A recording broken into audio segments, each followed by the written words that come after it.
At the end of this, I'm going to put the packets out in the hallway.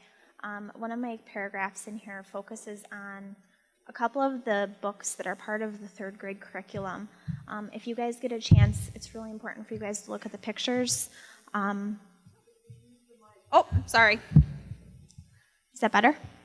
Okay. The pictures that are shown in some of the storybooks in the third grade curriculum. Thank you for being here to listen and to advocate for one of our most important responsibilities of our state, the education of our children. My name is Jennifer Lyons, and I'm here today because I'm a concerned parent.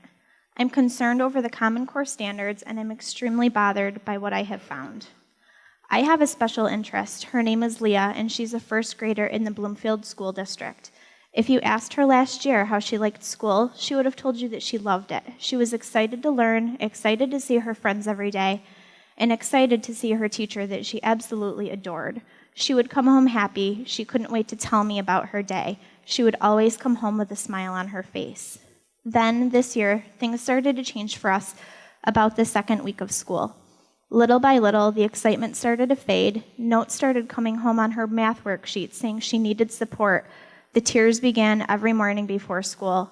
I now have a child who is struggling and has fallen behind because she doesn't understand what she's being taught. There's no time for asking questions or getting clarification because there's so much material that needs to be covered throughout the day. There's no going back the next day to review. It's on to the next topic that builds off the previous day's lesson. When I went to her teacher with my concerns about finding out about getting her extra help, I was told that her hands are tied and that there's no more help available to the children in our district until they reach third grade, which is when the state tests begin. So what happens to the kids in grades kindergarten through second grade who are falling through the cracks? Not all families have the means to hire a tutor. Not all children learn the same way. Some learn by listening, others learn by focusing, or others struggle with focusing and rely on learning through hands-on activities. I'm going to give you an example of a one-size-fits-all lesson on why it's clear that this should never be an option for our children. I have a friend who owns a hair salon. Let's say that she's going to teach someone how to do a haircut. She's going to give her student a pair of scissors that are made for a right-handed person, even though the student is left-handed. She's also going to require that the person take their glasses off because she, as the instructor, doesn't wear glasses. So the student is going to be tested on a haircut she learned using scissors that are made for the wrong hand and without her glasses, which help her to see. This is exactly what our children are dealing with in their classroom right now. Some of our best teachers are innovators, and they have the ability to create an interesting and exciting classroom, which is how kids learn. The scripted, one-size-fits-all teaching approach that has been adopted has taken the joy out of learning for our children and the joy out of teaching for our teachers. I'm concerned about some of the material that our children are being exposed to. Two of the books are part of the third grade curriculum, and they're especially troublesome, and I'm sure many other parents with young children would agree.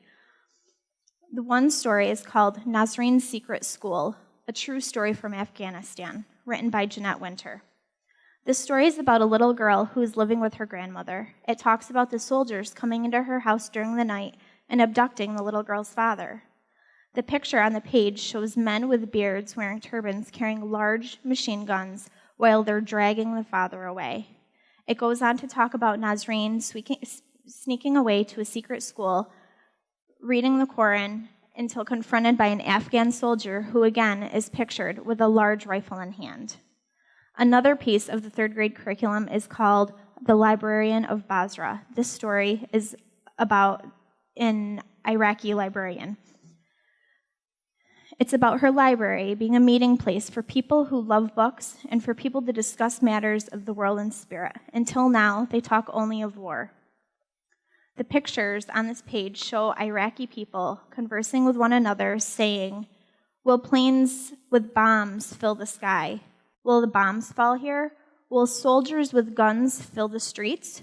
Who among us is going to die? Will our families survive?" The story continues to talk about the soldiers with guns waiting on the roof. There's a picture of soldiers on a roof with snipers. The city is lit with a firestorm of bombs and gunfire. There are pictures of jets flying in the sky with nothing but fire below and people scrambling. The library then burns to the ground.